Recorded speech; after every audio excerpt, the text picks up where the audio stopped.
Boa tarde a todos, a todo mundo que acompanha o Diário da Região. Nós estamos aqui em São José do Rio Preto, no hangar da Polícia Militar, onde fica o helicóptero Águia, que faz tantos atendimentos em Rio Preto aqui em região, com o governador em exercício Rodrigo Garcia.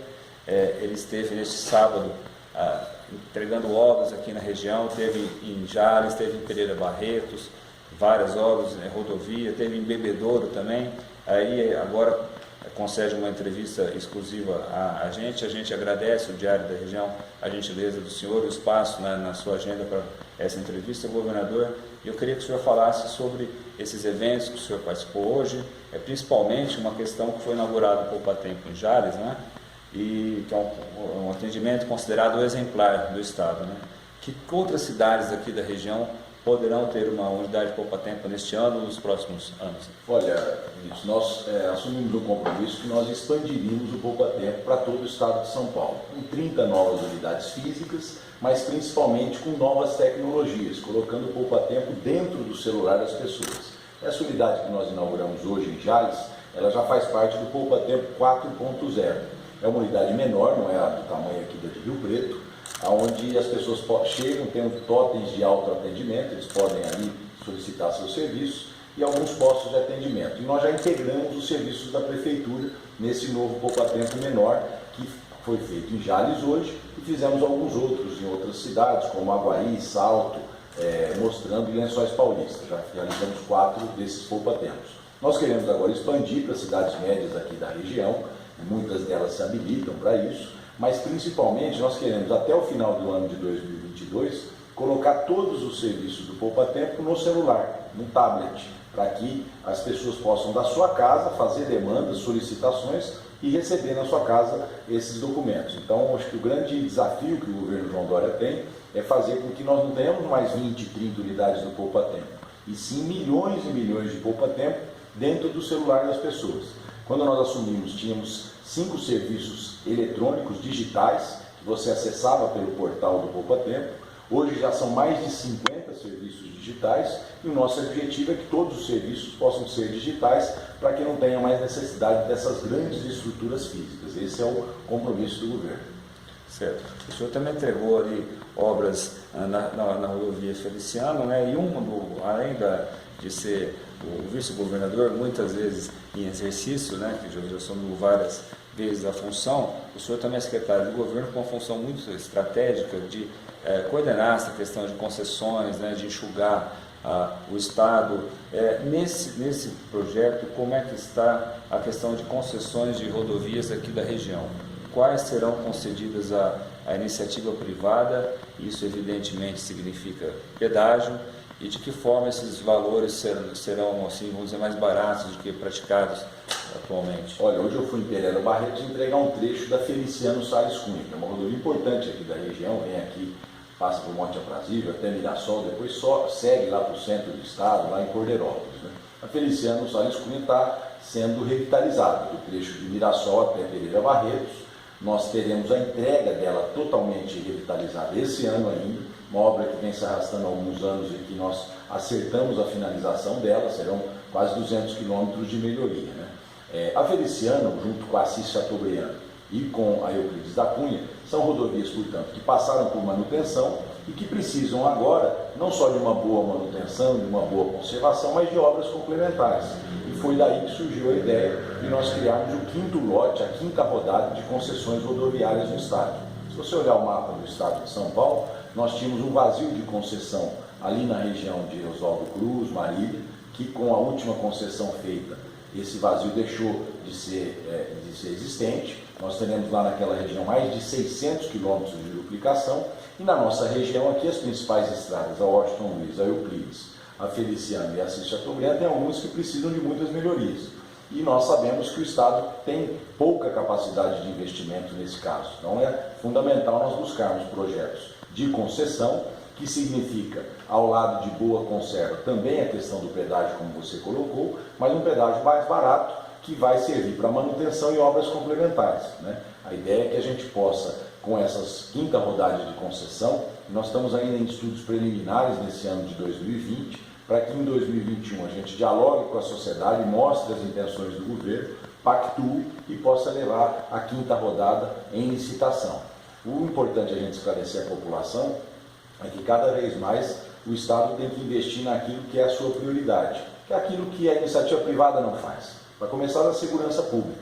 Hoje nós temos mais de 110 mil homens nas forças de segurança de São Paulo.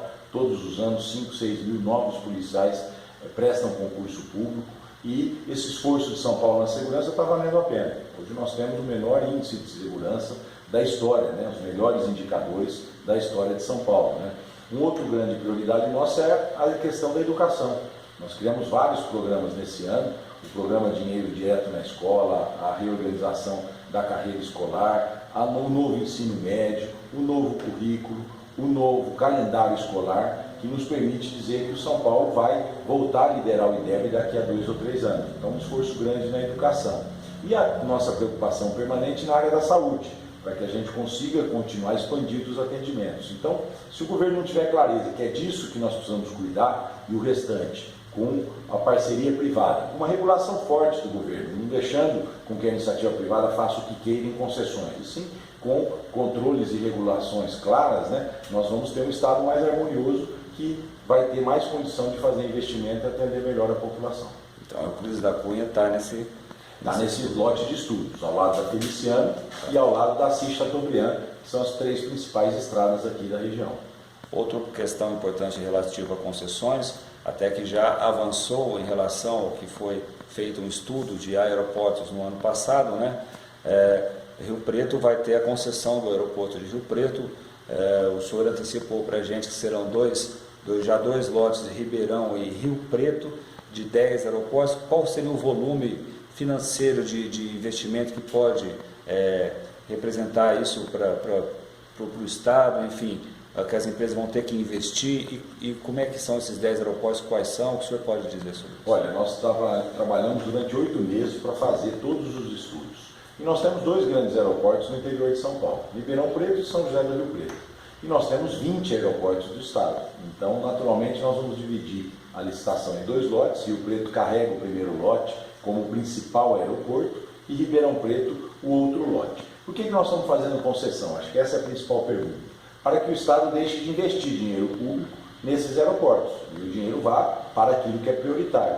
E a iniciativa privada possa fazer melhor uso desses aeroportos. São José do Rio Preto é um dos maiores do interior, do interior de São Paulo, portanto é um aeroporto que está pronto, acabado. Provavelmente os recursos que se possam arrecadar aqui serão investidos aqui e serão investidos em outros aeroportos com pouco movimento. Muitos dos aeroportos do estado de São Paulo, o governador João Dória brinca, serve para pouso de urubu, de galinha, enfim, tudo menos avião. Então nós temos que fazer com que esses aeroportos se revitalizem, porque isso traz desenvolvimento. O governador Dória tem rodado o mundo todo para trazer investimentos para São Paulo. Ele está, por exemplo, em Dubai essa semana, foi agora no sábado, volta na quarta-feira, para que ele possa inaugurar um escritório do governo de São Paulo em Dubai para trazer investimentos. Isso tem dado resultado. São Paulo, Vinícius, cresceu em 2019 2,6%. O Brasil cresceu 1,2%. Então, pela primeira vez nos últimos 20 anos, São Paulo efetivamente descolou e cresceu muito mais do que o Brasil. Graças a esse ativismo, a essa atitude do governador de buscar esses investimentos e de mostrar para a iniciativa privada que investir em São Paulo é um bom negócio. Investindo aqui, nós vamos levar emprego e renda para os paulistas. E o senhor tem ideia de aeroportos de que cidades? Aqui a gente sabe, o Votuporanga, até já fez parte da primeira avaliação. Olha, são basicamente 10 aeroportos que vai estar chefiados, vamos dizer assim, liderados pelo aeroporto de Rio Preto, Votuporanga, o próprio aeroporto de Araçatuba, de Presidente Prudente, Marília, são aeroportos que vão fazer parte desse grupo de aeroportos que Rio Preto lidera. Isso vai trazer uma dinâmica para esses aeroportos de todo o estado de São Paulo, vai trazer a não necessidade mais de colocar dinheiro público para mantê-los, e, consequentemente, a oportunidade da gente crescer esse hub aéreo aqui do estado de São Paulo. Certo. Governador, em relação a também que existe uma questão de concessão envolvida, a terceira faixa na Washington Luiz, já está definido que isso vai ser colocado em pauta para a renovação da concessão da Triângulo do Sol, ou existe uma possibilidade, o Estado não tem esse recurso, parece que uma obra de 500, 600 milhões de reais, Mas essa obra vai sair? É só em 2021? Senhor?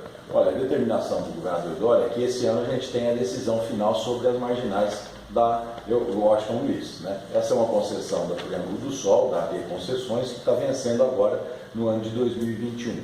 E quando você tem muito próximo o vencimento de uma concessão, a dificuldade de renovação antecipada é maior. Então nós estamos desde quando assumimos, né, olhando e conhecendo e organizando e melhorando esse projeto funcional, que é um projeto que vai de uma marginal de Cedral até o município de Mirassol, e é uma obra orçada em mais ou menos 450 milhões de reais. A concessionária tem a intenção de realizar a obra e prorrogar o seu contrato.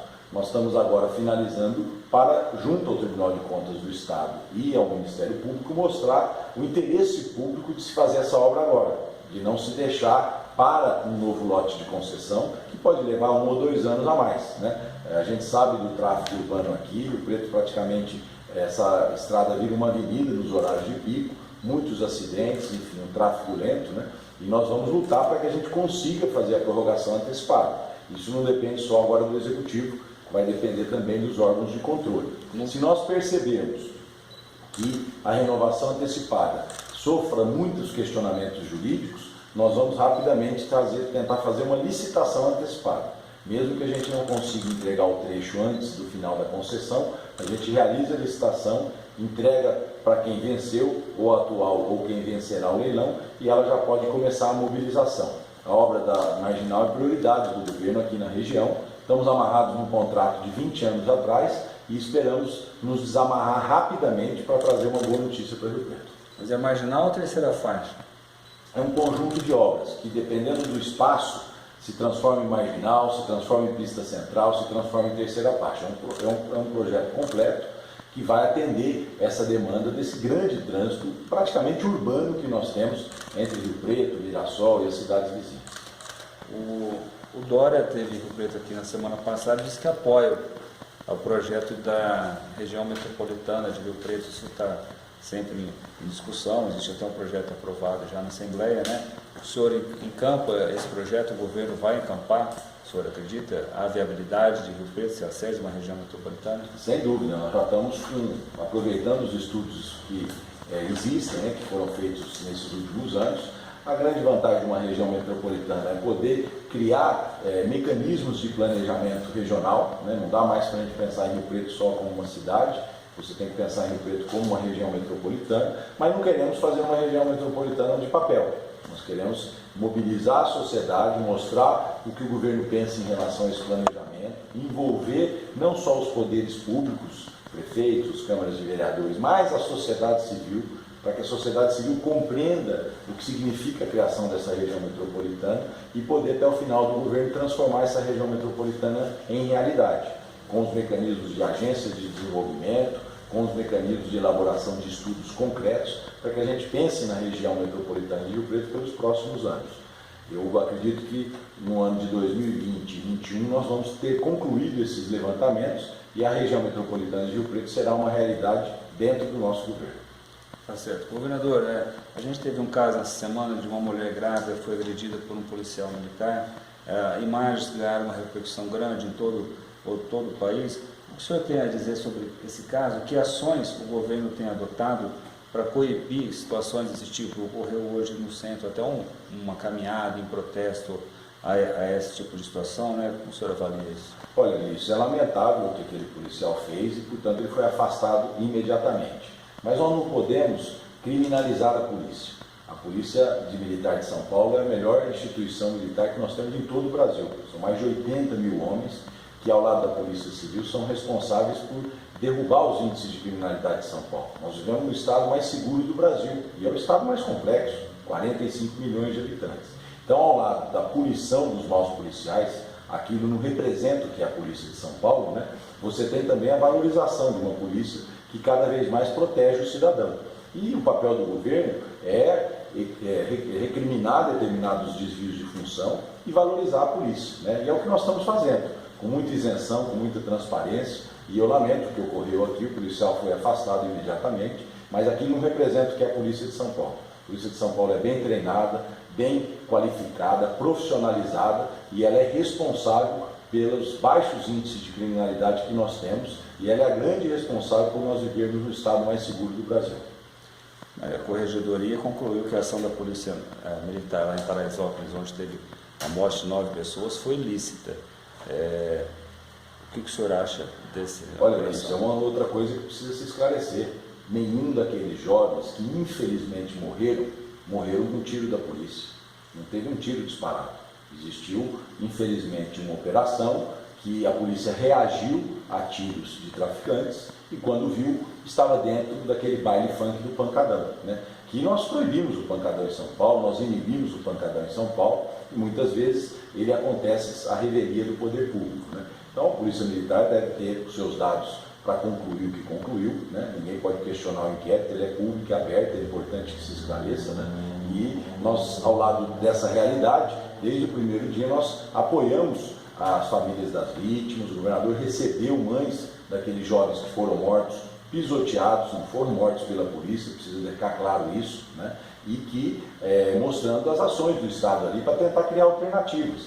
Um baile como esse, um pancadão, que nós não concordamos, né? Muitas vezes é a falta de alternativa cultural, enfim, para a população de baixa renda. Então isso gerou também no Estado o projeto Comunidades, que o governador lançou e que agora terá nas grandes comunidades de São Paulo, nas favelas das grandes cidades, várias ações culturais, de esporte, de lazer, para dar alternativa saudável a essa população.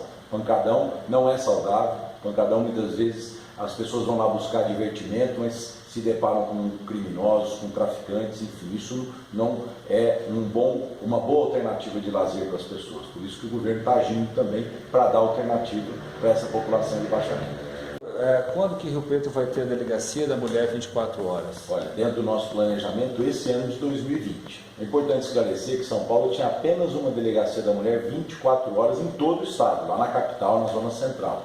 No primeiro ano do nosso governo, nós abrimos mais 9. Hoje são, portanto, 10 delegacias 24 horas. Para você abrir uma Delegacia da Mulher 24 horas, não é apenas você ampliar o horário de funcionamento.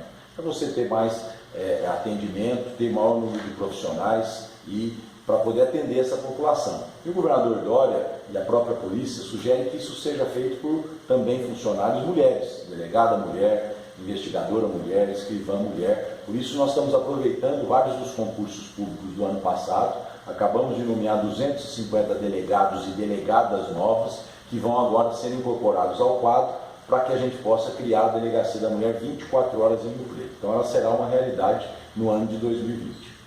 Ainda tem uma previsão de mês, assim? Vai depender do treinamento, que agora as delegadas estão na polícia, na academia da Polícia Civil, né, fazendo esse treinamento. Ao lado disso, tem melhorias nas instalações, porque é uma oportunidade que a gente tem também de melhorar as instalações da DDM. A gente tem criado espaços, inclusive, de convivência, muitas vezes para as crianças que são filhos de mãe, vítimas de violência, né? Então, eu vou precisar o mês aí, nas próximas semanas, para que ainda nesse ano de 2020 a DDM 24 horas seja realidade em Rio Preto. Certo. Governador, esse ano é ano de eleição, né? O senhor que costuma sempre dizer que ano ímpar nos conversa sobre eleição, agora é ano par, não tem jeito, e a gente pergunta para o senhor como tem sido o posicionamento do DEM aqui em São José do Rio Preto. Os caminhos para o DEM e o PSDB vão estar junto na eleição em Rio Preto. O PSDB tem como a pré-candidatura do Renato Pupo. O senhor vai apoiar essa candidatura? Olha, sempre num período de pré-campanha, é natural que os partidos se colocam, têm aspirações, todo partido existe para disputar a eleição, para tentar vencer as eleições, né? E aqui em Rio Preto, quem vai definir isso em nome do Democratas é o deputado federal aqui da região, o deputado Geninho, que junto com o Roberto Toledo, junto com o Fábio Marcondes, que é um vereador que já declarou a vinda para Rio Preto, para o nosso partido, que é o vereador mais votado da cidade, é que vão definir o seu caminho. Todo partido busca uma candidatura própria. Então, respeito a candidatura do PSDB, assim como se o DEM resolver ter um candidato próprio, eu vou respeitar, né? E tem também a candidatura já colocada, ou pré-colocada, do prefeito Edinho, né? Que nos apoiou no segundo turno. Na minha opinião, tem sido um bom prefeito para a cidade de Rio Preto, tem muitas parcerias com a cidade de Rio Preto através do prefeito Edinho. O governador Dória esteve aqui há poucos dias atrás, enfim, anunciando investimentos na cidade, né? Então eu acho que ao longo dos próximos meses isso vai ser definido, né? Nós estamos vivendo uma eleição diferente das anteriores, Pela primeira vez é proibido coligação proporcional. Isso vai fazer com que nós tenhamos um menor número de candidatos, partidos mais fortes. Isso é bom para o Brasil, é bom para as cidades, né? E dentro desse conceito, o deputado Geninho, junto com o Fábio Marcondes e com o Roberto Toledo, é que vão definir aqui o futuro do DEM em Rio Preto, e a decisão deles terá o meu apoio. O Fábio Marcondes é um pré-candidato do DEM em Rio Preto? Pode ser considerado sim, ele é o vereador mais votado da cidade e pode ser pré-candidato. Ele estará se filiando no partido agora no mês de março, dentro da janela partidária que existe, né? Vai se somar aos vereadores de Rio Preto, ao Júnior, que parece que permanece no partido, né? E junto com a direção do partido e com o deputado Geninho vão tomar a decisão. E nesse caso, com o Edinho, existe possibilidade da aliança com o Edinho, até com uma indicação do DEM ou de outro partido que o DEM apoie? Existe possibilidade da aliança com o Edinho ou isso já está descartado para a eleição? Não, existe a possibilidade, você não pode descartar nenhuma possibilidade. Como eu disse, faço aqui um registro da boa administração que o Edinho vem realizando. Não foi fácil a administração nesse período de 4 anos, né? Crise econômica muito forte, né? Mas o Edinho conseguiu trazer grandes investimentos para a cidade de Rio Preto e tem sido um bom prefeito. Óbvio que na eleição os partidos têm as suas decisões, o importante é que depois da eleição todo mundo possa trabalhar em conjunto. Foi o que aconteceu aqui em Rio Preto e em várias outras cidades. Quando acabou a eleição para governador, o governador Dória e eu dissemos, a eleição ficou para trás, queremos agora apoiar as prefeituras, né? E a gente não mistura as questões partidárias das questões de governo, né? Portanto, aquele caminho que foi decidido pela direção do DEM nós seguiremos, sem descartar nenhuma hipótese de apoio ao Edinho e de uma candidatura própria. O senhor acha o Edinho imbatível? Olha, não existe político imbatível. Naturalmente que existem políticos bem posicionados, populares, mas é durante a campanha que as pessoas prestam atenção no voto, é durante a campanha que as pessoas decidem o voto, né? Dificilmente com essa antecedência se previu eleições no passado, né? Como não dá para prever eleições no presente. Tá certo. E é esperado que o Dória seja candidato à presidência em 2022. O senhor, nesse caso, ele tem que sair, o senhor assume, né? Pessoalmente, o senhor tem também a vontade, num cenário assim, de ser candidato a eleito governador? Olha, Vinícius, eu sempre sou apaixonado pelo aquilo que eu faço, né? Exerci mandatos de deputado estadual, de deputado federal, de secretário em várias oportunidades. Hoje sou vice-governador do estado, ao lado do governador Dória, com uma missão muito grande, que é administrar 45 milhões de habitantes, né? E, sem dúvida nenhuma, faço isso porque amo o que faço e faço com muita determinação. 2022 está muito longe, né? As pessoas têm mania de tentar antecipar essas eleições. Hoje tem disputa, se o Dória é candidato, se ele está brigado com o Bolsonaro, isso é tudo muita especulação. Naturalmente, no momento certo, todo mundo vai se posicionar, né? O governador Dória já disse que é contra a reeleição, que não disputará a reeleição para governador, né? Até aí é um passo. Se ele é candidato a presidente da República, acho que ele vai amadurecer ao longo do tempo. O importante é que nós estamos trabalhando por São Paulo hoje e em 2022 nós vamos falar sobre 2022. Até lá nós temos que devolver muito em trabalho a confiança que São Paulo teve em nós. Nós tivemos uma eleição dificílima, apertada. Hoje temos cada vez mais mostrado ao Estado o acerto da política que o Estado escolheu, do projeto João Dória. O emprego vem crescendo em São Paulo vem liderando esse crescimento em todo o Brasil, né? Portanto, temos que trabalhar muito, entregar bastante para na hora de 2022 avaliar o nosso futuro. Tá certo. Governador, houve uma delação do Léo Pinheiro, ex-presidente do OAS, no ano passado, em que disse que teria sido liberado R$1 milhão para agilizar obras no metrô na linha 4 amarela, que esse dinheiro seria para o senhor. O senhor tem acompanhado o desenrolar dessa apuração, em que pé que está, como o senhor avalia essa relação? É engraçado, né? Porque eu não conheço essa pessoa, e disse que um terceiro tinha pedido dinheiro em meu nome, né? Eu não estou acompanhando, isso não me preocupa nem um pouco. Quem está na vida pública sofre qualquer tipo de questionamento. Eu já fui questionado várias vezes e todas as vezes fui questionado, prestei esclarecimentos e tudo foi arquivado pelo Supremo Tribunal Federal. Então não estou acompanhando, enfim, e se tiver que prestar esclarecimentos, prestarei.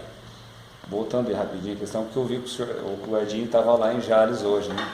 O senhor conversou de eleição com ele, alguma coisa ali no intervalo do evento? Para prestigiar a região, né? Ele, como prefeito da maior cidade, esteve presente conosco, assim como vários prefeitos. Nós temos quase 50 prefeitos ali da região, que é um momento de festa, todo mundo celebra, né? Quando existe uma conquista, no caso do Poupa Tempo, até uma conquista regional, né? Então, ele esteve lá conosco, deu um abraço, testemunhei o trabalho que ele vem fazendo aqui em Rio Preto, mas não falamos de política. Não. Governador, uma questão que está preocupando o mundo, coronavírus. Foi anunciado já pelo Estado medidas, mas eu quero saber especificamente aqui para o interior, até porque a gente tem um dos maiores hospitais, aqui não só da região, mas que tem gente do Brasil inteiro, hospital de base. Existe alguma situação específica do Preto, no interior, com relação ao coronavírus? Olha, existe um comitê e um gabinete de acompanhamento sobre o coronavírus. Já se desmistificou muita coisa em relação a isso. É importante que a população não tenha nenhum tipo de alarme em relação a isso. O coronavírus não é tão contagiante como se esperava. O Davi Wip, que é um grande infectologista, deu um número esses dias que cada pessoa que tem o coronavírus passa para 2 pessoas. Por exemplo, cada pessoa que tem um sarampo passa para 20 pessoas. O índice de mortalidade do coronavírus é em torno de 2%, uma mortalidade até baixa. Isso não tem nenhum caso no Brasil. Existe um sistema do Ministério da Saúde, quando tem um caso suspeito, o Ministério coloca. Sempre nós estamos em torno de 8, 9 casos suspeitos, e nenhum até agora foi comprovado. E o que fez o governo junto com o Ministério da Saúde? Tem esse gabinete de controle montado, né? E acompanhando o desenrolar. Então, qualquer caso suspeito é identificado, se faz o exame, e o Instituto Adolfo Lutz, que é o responsável por fazer esses exames, e se comprova ou não. Até agora não tem nada comprovado. Temos que ter atenção, enfim, no vírus de gripe, nós não podemos confundir esse vírus com outro, né? Nós já tivemos influenza, H1N1, vários vírus novos que surgiram nas últimas décadas. São Paulo sempre conseguiu responder muito bem a tudo isso, e a rede de saúde está atenta e alerta para que, se nós tivermos algum caso comprovado, a gente possa agir em cima desse caso. Correto. Governador, com relação ao caso que, finalizando aqui, do seu irmão Marco Aurélio Garcia, condenado pela questão da chamada máfia do ISS. Teve uma questão que teve a prisão dele, que foi suspensa pelo STJ, né? O senhor tem mantido contato com ele? Essa questão que o atrapalha politicamente, que o senhor vê esse caso? Olha, ninguém é responsável por ninguém, né? Se ele foi condenado, está recorrendo, responde pelos atos dele, e naturalmente ninguém fica feliz quando tem um ente querido envolvido e condenado pela justiça, mas ele responde pelos atos dele.